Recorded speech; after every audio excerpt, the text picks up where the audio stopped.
पिंडदान का महत्व।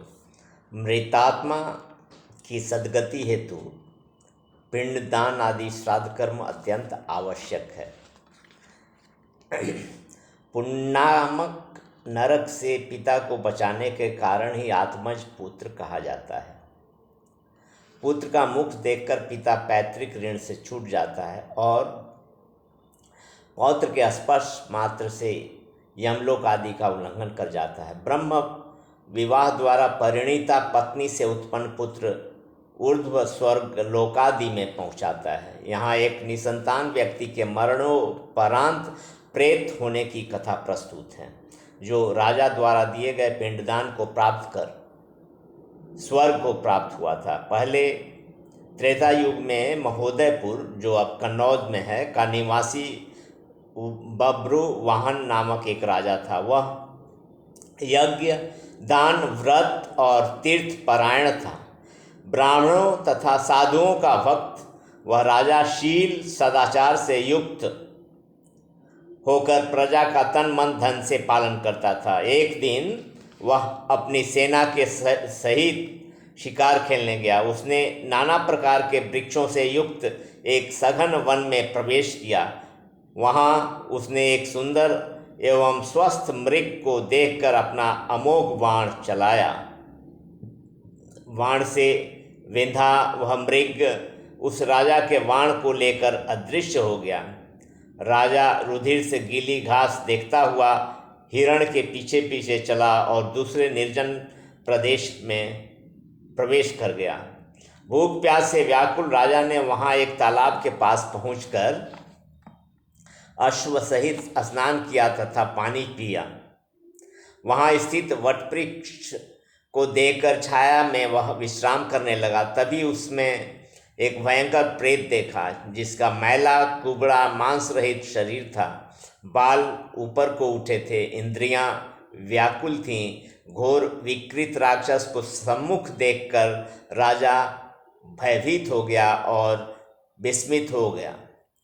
प्रेत भी निर्जन वन में राजा को देखकर विस्मित होकर उससे कहने लगा, पुण्यात्मा राजन, तुम्हारे शुभ दर्शनों से आज मैं धन्य हो गया हूँ और प्रेत भाव छोड़ रहा हूँ। राजा ने कहा, भाई, तुमने यह भयानक अमंगल रूप प्रेतत्व किस कर्म के परिणाम स्वरूप प्राप्त किया है?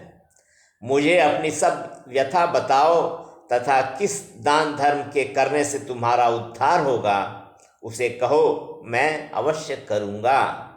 प्रेत ने कहा, राजन, मैं पूर्व में विदिशा भलेसा नामक नगर में रहता था। जाति का मैं वैश्य था और मेरा नाम था सुदेव। मैंने हव्य से देवताओं और कव्य से पितरों को सदा संतुष्ट किया। विविध दान देकर ब्राह्मण दीन दुर्बलों की सेवा की। वह सब दैव योग से निष्फल हो गया। मेरे कोई पुत्र मित्र अथवा बांधव नहीं था, इसलिए अर्धवैदेहिक क्रिया से वंचित होकर मैं प्रेत हो गया।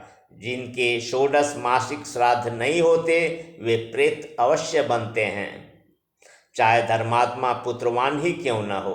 राजन, सब वर्णों का बंधु राजा ही होता है। तुम मेरी अर्धवैदेहिक क्रिया करके मेरा उद्धार करो, मैं तुम्हें मणिरत्न दूंगा।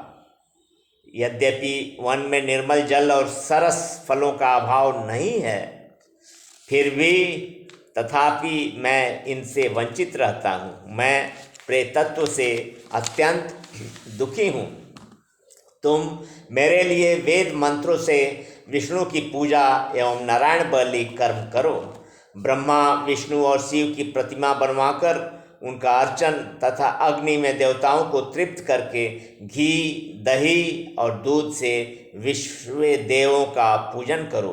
क्रोध लोभ से रहित होकर वृषोत्सर्ग करने का विधान है। इसके पश्चात ब्राह्मणों के लिए 13 पदों का दान, शय्यादान और प्रेतघट का दान करो। प्रेतत्व निवारण हेतु यह आवश्यक है।